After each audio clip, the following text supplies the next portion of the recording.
그 특정 이단의 지금 실체가 드러나고 있습니다.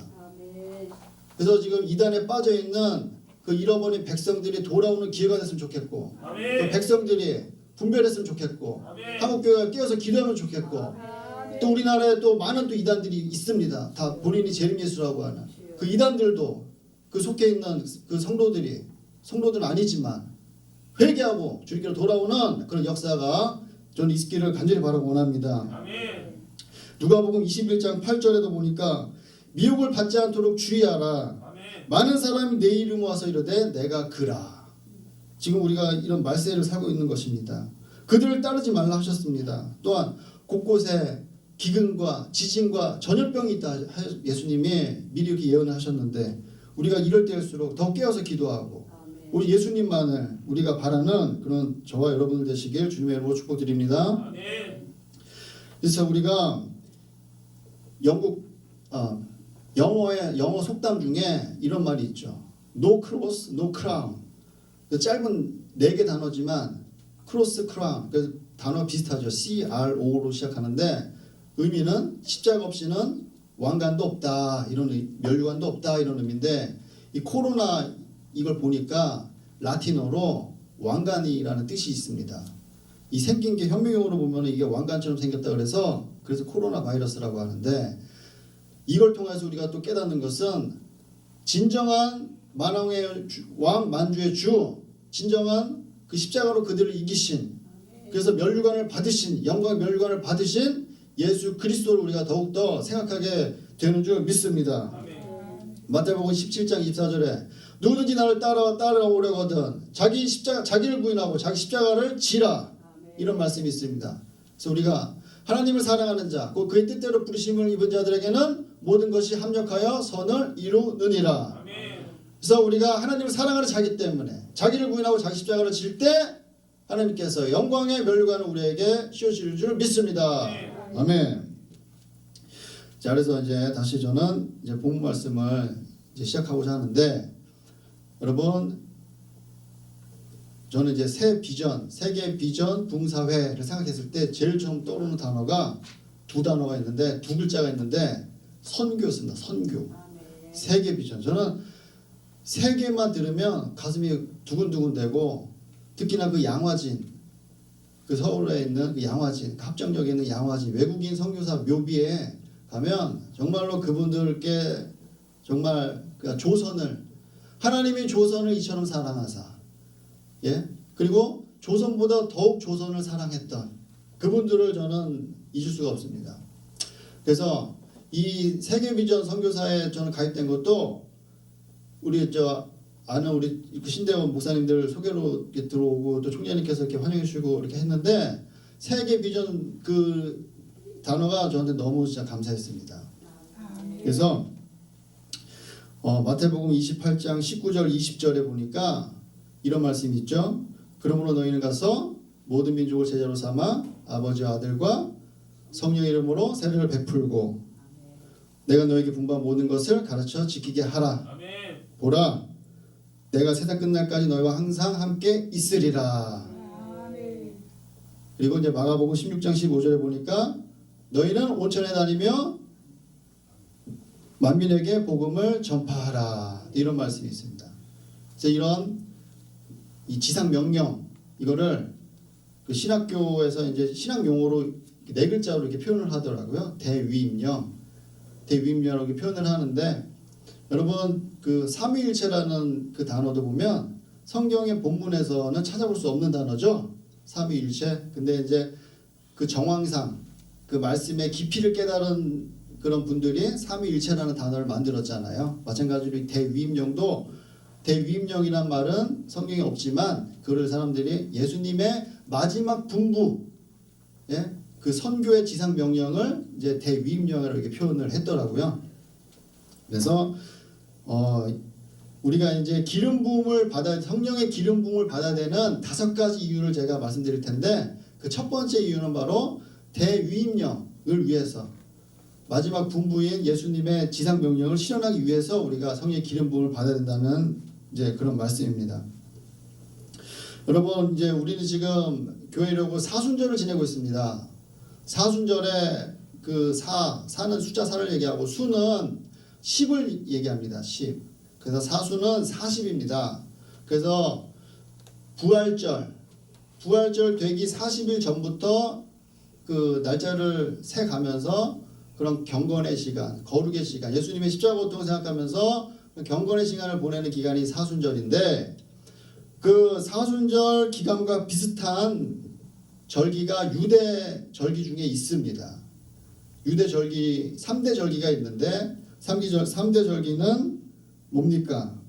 유월절, 오순절, 그죠? 맥주절, 오순절 또는 맥주절 같은 말인데 같은 뜻인데 유월절, 오순절, 그다음에 장막절, 이게 3대 절기가 있습니다. 근데 사순절처럼 경건 거룩함을 지키면서 십자가 고통을 생각하는 기간이 있는데 그 날이 유대교에서는 무교절이라고 합니다. 무교절. 그래서 무교절은 유월절, 예수님의 그 이집트 애굽에 내렸던 그 10가지 재앙 중에 마지막 재앙이었던 장자를 쳐 죽인 그 죽음의 천사가 와서 각 집을 다니면서 장자를 죽였는데, 문설주와 문지방에 양의 피를 바른 그 이스라엘 백성은 넘어갔다는 그 유월절을 기념하기 위해서 이스라엘 백성들이 유월절 다음 날부터 누룩이 없는 무교병을 먹으면서 우리가 하나님의 은혜를 감사하고 하나님의 은혜에 우리가 보답하기 위해서, 무교는 누룩이 없다는 것은 허물이 없다는 거죠. 죄가 없다는 거죠. 그래서 거룩하게 우리가 그 날을 기념하자, 그렇게 했던 것이 무교절입니다. 그래서 무교절이 일주일인데 일주일 그 기간에 이제 안식일이 있습니다. 안식일. 그래서 그 안식일을 또 뭐라고 하냐면 초실절이라고 합니다. 초실절은 첫 번째 열매란 뜻에서 초실, 첫 번째 열매. 그 첫 번째 열매를 맺는 그 안식일이 초실절인데, 초실절날 예수님이 어떻게 되시죠? 초실절 다음날 예수님이 이제 부활하시는 겁니다. 그래서 초실 첫 번째 열매가 뭐냐? 바로 예수님이신 거죠. 그래서 부활의 첫 열매가 예수님이신 거죠. 믿으시면 아멘 하시기 바랍니다. 아멘. 그리고 이제 그 다음에 오순절을 말씀드리겠습니다. 오순절은 아까 순이 10이라 그랬잖아요. 그러니까 오순은 5 곱하기 10이니까 50일. 그래서 그 초실절로부터 50일 이후가 바로 오순절인데, 오순절도 마찬가지로 맥주절입니다. 맥주절은 밀의 열매란 뜻입니다. 밀의 열매. 그러니까 이스라엘은 그 농경이 중요했으니까 그 농경과 이제 연관을 지었는데, 그래서 아까 초실절은 예수님이 부활의 첫 열매였는데 마찬가지로 열매랑 관련이 있는 날이 바로 맥주절인데, 그날 어떤 일이 일어났죠? 바로 성령 강림 사건이 일어났던 겁니다. 그래서 예수님의 사역의 첫 열매가 바로 오순절날 일어났다는 것이죠. 그 오순절이 교회가 또 시작하는 바로 시작하는 날이 됐던 거죠. 베드로의 설교로 회개함과 제사함을 백성들에게 주시려고 그가 오른손을 높이사 예수 그리스도를 임금과 구주로 삼으셨던 날이 바로 그런 설교를 했던, 그래서 3,000명이 구원을 받았는데 그날이 바로 오순절인 것입니다. 그래서 이 오순절날은 예수님의 사역의 열매가 있었던 날입니다. 그래서 우리가 사도행전 1장 8절에 보니까 오직 성령이 너에게 임하시며 너희가 권능을 받고 예루살렘과 온 유대와 사마리아와 땅까지로 내 증인이 되리라 하셨는데, 그 말씀이 실현된 날이 오순절이고, 그래서 성령의 강림이 바로 성령의 기름 부심이라는 그런 또 다른 같은 뜻인데, 이제 말의 표현상 성령의 기름 부심을 받아야만 우리가 예수님의 지상 명령인 선교로 우리가 실현할 수 있는 것입니다. 자, 우리 여러분 학창 시절 때 각 학교마다 제물포가 있었습니다. 제물포 여러분 아시죠?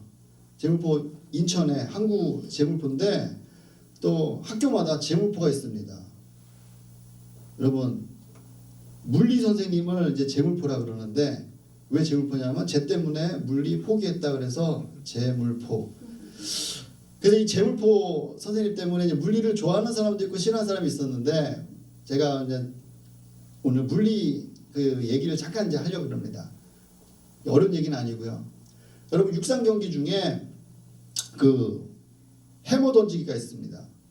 투포원 말고 해머 던지기입니다. 투포원은 쇠 공을 뒤에서부터 이렇게 좀 달려와서 도움닫기 해서 멀리 던지는 게 투포원인데, 해머 던지기는 뭐냐 하면, 그렇죠, 투포원에 줄이 달려 있습니다. 그래서 제자리에서 빙빙 돌아서 공을 던져가지고 해머를 던져서 멀리 보내는 그런 육상 경기가 해머 던지기인데, 그래서 제자리에서 운동선수가 이제 빙빙 돕니다. 근데 빙빙 돌 때 이제 구심력과 원심력이 발생하게 되는데, 구심력은 그 공의 안쪽으로 오는 힘을 구심력이라고 그러고, 공의 바깥쪽으로 나가는 힘을 원심력이라고 합니다. 그래서 이 두 힘은 보이진 않지만 두 힘이 상쇄를 이뤄서 공이 이렇게 빙빙 돈다고 하는 것입니다. 그래서 제가 이 선교학자들이 이론을 만든 이론 중에 선교의 구심력, 선교의 원심력, 이런 이론이 있더라고요. 잠깐 어렵지 않습니다. 잠깐 소개해드리면, 예수님의 지상 명령이 선교는 이제 신약에 나오는데, 그렇다면 구약에는 선교가 없었냐? 구약에는 하나님의 선교가 있었을까요, 없었을까요? 정답은 있었습니다. 네, 그 다시스, 그 요나의 선교도 있었고, 그리고 구심력적 선교가 있었는데, 그것은 뭐냐? 하나님이 아브라함, 모세, 다윗, 그리고 이런 3-4명의 사람들하고 이제 언약을 해주셨는데, 아브라함에게 특별히 언약을 해주셨을 때, 너는 가라, 그 다음에 복이 되어라, 이 두 가지 명령을 하셨습니다. 그래서 가서 복이 되어라, 그러면 너로 큰 민족을 이루고 내게 복을 주어 내 이름을 창대하게 하리, 너는 복이 될지라. 창세기 12장에 이렇게 기록이 되어 있는데, 그래서 이 구심력은 여러분 청소기 생각하시면, 청소기는 흡입력이 있죠. 흡입력. 그 다음에 가을에 낙엽을 그 쓸어내는 블로우라는 장비가 있습니다. 이거는 이렇게 팽창력입니다. 이게 바람을 내보내는. 그래서 청소기 같은 구심력의 선교를 했던 것이, 이스라엘이 복의 근원이 되면 이방 민족들이 이스라엘한테로 오는 겁니다. 복을 받기 위해서. 그래서 대표적인 예가 룻, 그 다음에 나아만 장군, 이런 사람들이 이스라엘로 갔던 거예요. 그래서 이거는 끌어당기는 그런 힘을 가졌다 해서 구심력적인 선교, 이렇게 얘기를 하는 겁니다. 그래서 구약 성경에는 여러분 선교가 있었다 없었다? 네, 있었습니다. 근데 특별히 구약 성경에 그 기름 부으심, 한정된 기름 부으심을 하나님께서 허락하셨는데, 그 세 가지 직분에 대해서 제사장과 선지자와 왕, 이 세 직분에 대해서 하나님께서 기름 부음을 해주셨습니다. 많은 사람들한테 해주실 필요가 없었어요. 왜냐하면은 이스라엘에, 특별히 이스라엘만 구원을 해서 이스라엘을 복을 줘서 이방 민족이 이스라엘한테 오면 그 선교를 하기 때문에 이 세 직분에만 기름 부으심 허락하신 겁니다. 근데 이 세 직분을 다 받았던 인물이 누구냐? 바로 다윗이었죠. 그래서 다윗은 시편 92편 10절에 보니까, 주께서 내 뿔을 들소의 뿔같이 높이셨으며 내게 신선한 기름을 부으셨나이다. 또 23편 5절에도 보니까, 주께서 내 원수의 목전에서 내게 상을 차려주시고 기름을 내 머리에 부으셨으니 내 잔이 넘치나이다. 이렇게 말씀이 있습니다. 그래서 다윗은 왕과 선지자와 제사장으로서 기름 부음을 받았던 인물이었던 것입니다.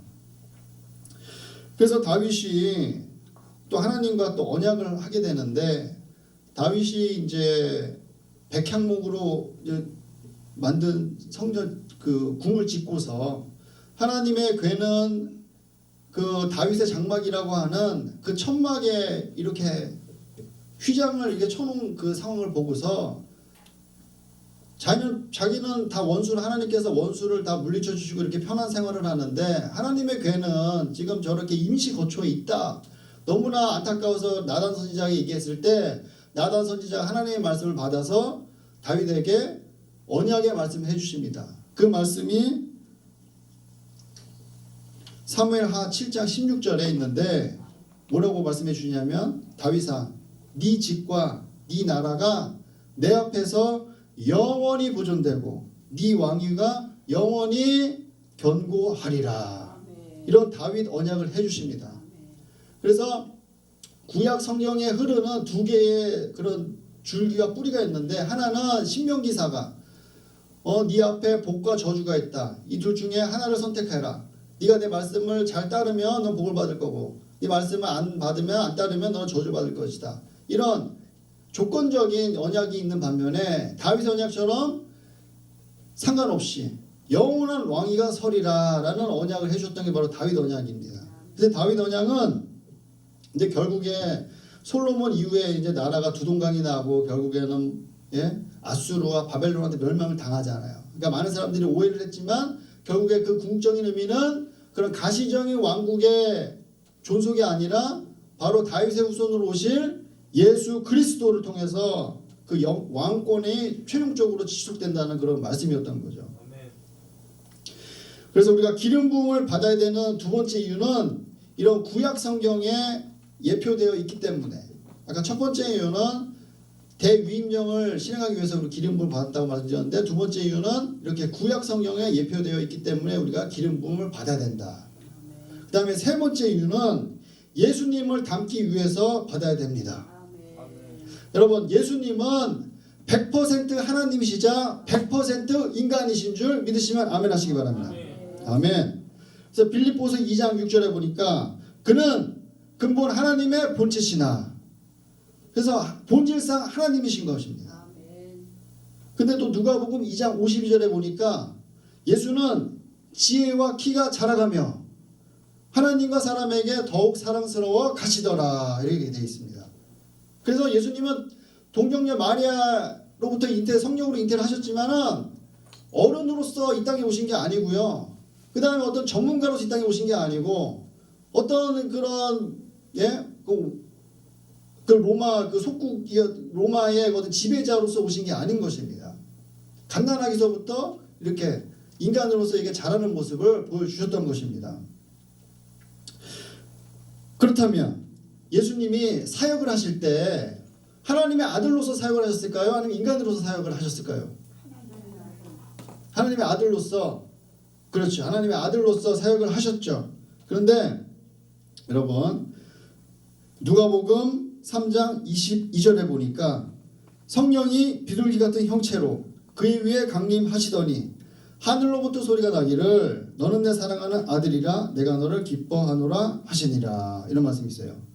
그래서 성령님이 강림하신 사건이 바로 일어났던 거죠. 세례 요한이 침례를 베풀 때에. 그러면 이것은 기름 부음이거든요. 성령의 기름 부음. 그러니까 예수님이 공생애를 시작하기 전에 공식적으로 성령의 기름 부음을 받은 것입니다. 그러면 하나님의 아들인데, 그러니까 요즘 우리 다음 세대들, 저도 다음 세대지만 저보다 더 다음 세대들, 다음 세대들 보면 이런 말들 많이 하잖아요. 뭐 금수저, 흙수저 이런 얘기 많이 하죠. 그래서 누구는 뭐 금수저 갖고 태어났다, 누구는 흙수저 갖고 태어났다, 뭐 누구는 북한의 김정은 같은 사람은 핵수저를 가지고 태어났다, 이렇게 얘기를 하는데, 예수님은 금수저 중에 금수저인 거죠. 그러면 다이아몬드 금수저인데도 불구하고 사역할 때는 흙수저로 사용하셨던 겁니다. 왜냐하면 기름 부음을 받으실 필요가 없어요. 그런데도 불구하고 침례 요한한테 기름 부음을 받고 하늘문이 열리고 하늘로부터 비둘기 같은 성령님이 내려오셔서 이는 내 사랑하는 아들이라고 이제 확증을 해주시잖아요. 그렇기 때문에 겸손의 왕인 거죠. 그리고 또 요한복음 2장 11절에 보니까 예수께서 이 첫 표적을 갈릴리 가나에서 행하시며, 그래서 가나 혼인잔치 때 예수님이 물로 포도주를 바꾸는 기적을 하셨는데 그게 바로 첫 번째 표적인 것이죠. 첫 번째 표적입니다. 그러면 그 전에는 기적과 해적과 표적을 했다 안 했다? 안 했다. 하나님의 아들로서 하실 수 있는데도 일부러 안 했다. 안 한 이유는 왜? 기름 부으심을 아직 안 받았기 때문에. 그러니까 제가 이게 여러분들 잘 이해가 안 되실 수 있습니다. 하지만 제가 첫 번째 말씀드렸던 100% 하나님이고 100% 인간이셨다. 즉 200%의 삶을 사시고 가신 예수님을 이해하면 이게 모순처럼 들릴 수 있지만 또 이해되시는 부분이 있으리라 믿습니다. 그래서 요한복음 14장 12절에도 보니까 나를 믿는 자는 내가 하는 일을 그도 할 것이요 또한 그보다 큰 일도 하리니 이는 내가 아버지께로 감이라. 그래서 예수님이 기름 부으심을 받은 목적도 우리들에게 표범을 보여주신 겁니다. 모범을 보여주신 겁니다. 너희도 이렇게 사역을 하면 된다는 그런 모범을 보여주시기 위해서 그 다이아몬드 금수저를 포기하시고 흙수저로서 사역을 하신 것입니다.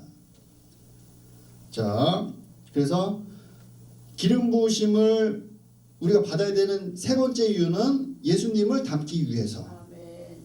믿으시면 아멘 하시기 바랍니다. 아멘. 그 다음에 이제 네 번째 이유입니다. 네 번째 이유는 두 개의 영적 체험을 이루기 위해서. 두 개의 영적 체험입니다. 자, 영적 체험은 중생과 성령 세례 이렇게 나눌 수 있습니다. 그래서 우리 성결교 우리 사중복음 또 순복음은 오중복음이라고 하는데 중생은 중생, 성령 충만, 신유, 재림 그리고 오중복음이라고 하면 거기다 이제 축복을 더해가지고요. 그래서 중생과 성령 충만 그 차이점이 있는데 제가 그 말씀을 이제 드리려고 하는 것입니다. 그래서 요한복음 4장 14절에 내가 주는 물을 마시는 자는 영원히 목마르지 아니하리니 내가 주는 물은 그 속에서 영생하도록 솟아나는 샘물이 되리라. 이것은 이제 중생에 관련된 말씀입니다. 내 안에서. 그 다음에 요한복음 7장 38절에 나를 믿는 자는 성경에 이른 것 같이 그 배에서 생수의 강이 흘러나리라. 이것은 성령 세례, 기름 부음에 대한 말씀인 것입니다. 그래서 아까 제가 얘기했던 구심력과 원심력이라고 저희가 말씀드렸는데 중생은 구심력적인 거, 안에 머무는 거. 그 다음에 원심력은 바깥에 임하는 그런 성령님을 얘기하는 것입니다. 자, 그러면 그래서 성령 세례는 왜 필요하냐 하면 그 중생보다 더 깊은 영적 차원으로 들어가는 것이 바로 성령 세례인 것입니다. 그래서 하나님께서 우리를 향한 그 부르심의 소망, 그 부르심의 그 뜻을 우리가 헤아리고 그것을 성취하기 위해서는 성령 세례를 받아야 되는 것입니다. 아멘. 기름 부으심을 받아야 되는 것입니다. 에베소서 3장 18절 19절에 하나님의 그 사랑의 너비와 깊이와 높이와 깊이를 깨달아 하나님의 그 충만하신 것으로 너희에게 충만하게 주시길 원한다 이렇게 되어 있는데 그것을 깨닫기 위해서는 기름 부으심이 필요하다는 것입니다. 아멘. 자, 그래서 이제 마지막 이제 다섯 번째 이유입니다. 우리가 성령의 기름 부으심을 받아야 되는 다섯 번째 이유는 사도행전적 교회를 세우고 확장하기 위해서입니다. 자, 사도행전이 여러분 우리 사도행전 29장을 쓰는 교회라는 그런 슬로건을 단 그런 한국교회가 많았던 그런 시기가 있었습니다. 사도행전은 28장으로 되어 있는데 왜 사도행전 29장을 쓰는 교회라는 슬로건을 걸었을까 저는 그런 의문을 가졌었습니다. 그래서 사도행전 28장 31절인가요? 맨 마지막 절을 보니까 그 해답을 알 수 있었습니다. 그래서 사도행전 28장의 마지막 절은 어떻게 끝나냐면 우리 영화나 드라마 같은 데 보면 딱 그 결정적인 순간에 다음 회에 to be continue 그렇게 해서 딱 여운을 남기는 것을 볼 수가 있죠. 사도행전 28장도 그렇게 마무리가 됩니다. 그래서 사도들이 복음 전파에 힘썼더라 그렇게 이제 마무리를 하면서 독자들에게 이 끝에가 어떻게 됐을까라는 궁금증을 자아내면서 그러면 우리가 그 29장을 한번 써보자라는 그런 동기부여를 주는 것이 바로 사도행전의 결말입니다. 사도행전 29장이 없는데 그것은 현대의 제자들, 예수님의 제자들, 2000년 전에 예수님의 제자들처럼 우리도 현대의 예수님의 제자들이 우리가 행하라. 사도행전 영어로 하면 액치잖아요. 그러니까 행하라. 우리 행하는 그런 복음 전파를 행하는 그런 저와 여러분이 되시기를 주님의 이름으로 축복드립니다. 그래서 사도는 헬라어로 아포스톨로스라고 합니다. 의미는 보냄받은 자, 파송받은 자라는 의미가 있습니다. 그래서 최초의 사도는 누굽니까? 바로 예수님인 줄 믿습니다. 요한복음 2장 21절에 예수께서 또 이르시되 너희에게 평강이 있을지어다. 아버지께서 나를 보낸 것 같이 나도 너희를 보내노라. 이렇게 되어 있습니다. 예수님이 하늘 아버지로부터 보내심을 받아서 이 땅에 오셨기 때문에 우리도 예수님처럼 그렇게 보냄받고 파송받아서 열방을 향해서 나가야 되는 것입니다. 그러면 예수님 다음으로 사도가 된 사람은 예수님 다음으로 아주 유명한 사도가 누굽니까? 바로 사도 바울인 것입니다. 고린도후서 12장 12절에 사도의 표가 된 것은 내가 너희 가운데서 모든 참음과 표적과 기사와 능력을 행한 것이라. 이렇게 되어 있습니다. 그래서 사도 바울은 예수님과 공생애를 같이 하지 않았습니다. 3년 반 동안 같이 다녔던 다른 제자들처럼 같이 다니지도 않았습니다. 그런데 어떻게 사도 바울이 바울이 되었습니까? 오늘 고린도후서 12장 12절에 보니까 그 비결이 뭡니까? 바로 표적과 기사와 능력을 행했기 때문에 사도로서 이렇게 쓰임받을 수 있었던 것입니다. 자, 사도 바울은 어떤 영적 체험을 또 했습니까? 그 마지막 만찬 때 예수님이 떡과 포도주를 제자들에게 나눠주시면서 이것은 받아 먹어라. 이건 나의 몸이다. 이것은 나의 피다. 하면서 성찬의 의미를 말씀해 주셨는데 사도 바울은 그 자리에 있지 않았습니다. 근데 어떻게 사도 바울이 고린도전서 11장에 보니까 그 성찬의 비밀을 거기다 기록을 했겠습니까? 그것은 그가 영적인 눈을 하나님이 열어주셔서 그런 영적인 체험을 통해서 비록 예수님 같이 다니지 않았지만 그런 복음의 비밀, 천국의 비밀, 그런 말씀의 비밀을 깨달았던 것입니다. 그래서 이런 비밀을 우리가 얻기 위해서는 성령의 기름 부심을 받아야 되는 줄 믿습니다. 아멘. 그 다음에 사도 바울은 또 어떤 역할을 하였습니까? 에베소서 2장 20절에 보니까 너희는 사도들과 선지자들의 터 위에 세우심을 입은 자라 그리스도 예수께서 친히 모퉁이 돌이 되셨느니라. 그래서 사도 바울은 가는 곳곳마다 6개월에서 3년을 이제 머무르면서 교회를 거기다 세웠는데 거기다 터를 세우고 모퉁이 돌 예수님 대신 그 자리에다가 터를 세우고 바로 교회를 개척했던 것입니다. 그래서 에베소서 4장 11절에 보니까 그가 어떤 사람은 사도로, 어떤 사람은 선지자로, 어떤 사람은 복음 전하는 자, 어떤 사람은 목사와 교사로 삼으셨느니라. 이렇게 되어 있습니다. 그래서 그 예수 그리스도의 몸된 교회를 세워나가면서 이런 5직분, 5가지 직분의 사역자들을 통하여서 그 교회를 이렇게 세워나가는 모습을 보여줬던 것입니다. 아주 놀랍습니다. 사도 바울이 받았던 이 계시는 정말 놀랍습니다. 고린도전서 12장 8절에서 10절에도 보니까 어떤 사람에게는 성령으로 말미암아 지혜의 말씀을, 어떤 사람에게는 지식의 말씀, 또 어떤 사람은 믿음, 어떤 사람은 신유, 어떤 사람은 능력행함, 어떤 사람은 예언, 분별함, 각종 방언 통변함, 이런 은사를 기록을 했는데 사도 바울이 이런 은사를 어떻게 다르게 열거하겠습니까? 본인이 경험을 했기 때문에 이런 계시를 받아 이렇게 썼던 거라고 저는 생각을 합니다.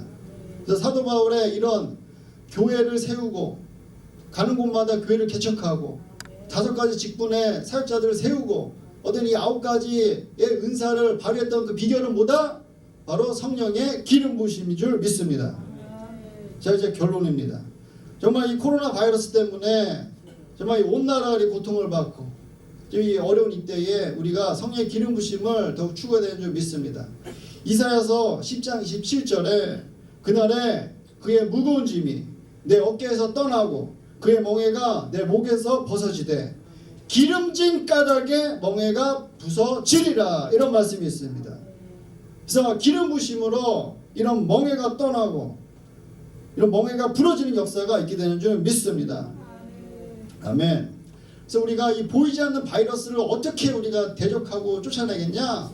바로 성령으로 쫓아내는 줄 믿습니다. 요한복음 3장 8절에 바람이 임으로 불매 네가 그 소리는 들어도 어디서 와서 어디로 가는지 알지 못하나니 성령으로 난 사람도 그러하니라, 이렇게 되어 있습니다. 보이지 않는 바이러스를 퇴치하는 힘은 뭐다? 바로 보이지 않지만 강력한 권능으로 역사하시는 성령의 기름 부심을 통해서 퇴치하는 줄 믿습니다.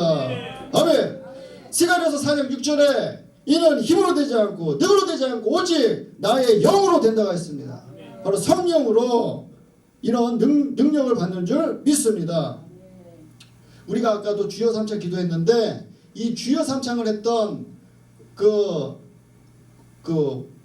처음에 그 말씀의 그 근원은 어디냐? 바로 다니엘입니다. 다니엘서 9장 19절에 다니엘이 주여 들으소서, 주여 용서하소서, 주여 행하소서, 지체치 마옵소서 하는 이 본문 말씀 가지고 순복음교회에서 처음 주여 삼창을 외쳤던 건데 다니엘의 기도는 어떤 기도였냐? 바로 나라와 민족을 위한 기도였습니다. 솔로몬이 다윗이 그치지 못했던 그 궁전을 솔로몬이 지으면서 봉헌 예배를 드릴 때에 하나님의 영광이 충만하여서 그 성전 가운데 구름 같은 하나님의 영광이 임했습니다. 그 예배를 집대했던 대제사장들이 다리를 주체할 수 없어가지고 하나님의 영광이 하나님 임재가 강력하게 임했을 때 솔로몬이 영이 열려서 계시를 받아서 예언적인 기도를 합니다. 예언적인 기도 어떤 기도를 했냐면 열왕기상 8장 28절에 나와 있는데 그 기도의 주제는 뭐냐? 주님, 우리의 다음 세대가 우리의 후손이 하나님을 거역해서 하나님께 배역해서 우리가 징계를 받고 우리가 나라를 빼앗기고 이웃 나라 가서 고통받을 때에 이 성전을 향해서 기도할 때 주님 들으시고 그 기도를 들으시고 주님 이 백성을 고쳐 주옵소서. 그래서 다니엘이 그 이스라엘 성전을 향해서 하루에 3번을 기도했던 것입니다. 주여 주여 주여 외치면서. 그래서 그럴 때 하나님께서 어떤 응답을 해주시냐? 다니엘 9장 24절에 보니까 이렇게 가브리엘 천사를 통해서 응답을 해주십니다. 다니엘에게 허물이 그치며 죄가 끝나며 죄악이 용서되며 영원한 의가 드러나며 환상과 예언이 응하며 지극히 거룩한 이가 기름 부음을 받으리라. 아멘. 그래서 우리가 이 어려운 때에 성령의 기름 부음을 받는 비결은 나라와 민족을 위해서 간절히 기도하는 줄 믿습니다. 아멘. 특별히 유정자들을 위해서 기도되는 줄 믿습니다. 디모데전서 2장 1절에서 2절의 말씀 보니까 그러므로 내가 첫째로 권하노니 모든 사람을 위하여 간구와 기도와 도와 감사를 하되 특별히 임금들과 높은 지위에 있는 모든 사람을 위하여 하라. 이는 우리가 모든 경건과 단정한 중에 고요하고 평안한 생활을 하려 함이니라. 이렇게 했습니다. 그래서 우리가 4월 15일 날 대한민국 총선 21대 총선이 있는데 하나님께서 기뻐하시고 백성들을 위하는 유정자들을 뽑아 주시옵소서. 이런 기도를 해야 될 줄 믿습니다. 그래서 하나님의 영이신 성령의 기름 부음을 통하여서 나라와 민족과 한국교회와 우리 지역사회, 지역교회 다음 세대를 살리는 저와 여러분 되시길 주님의 이름으로 축복드립니다. 아멘. 감사합니다. 우리 제가 기도하고 설교를 마무리하겠습니다.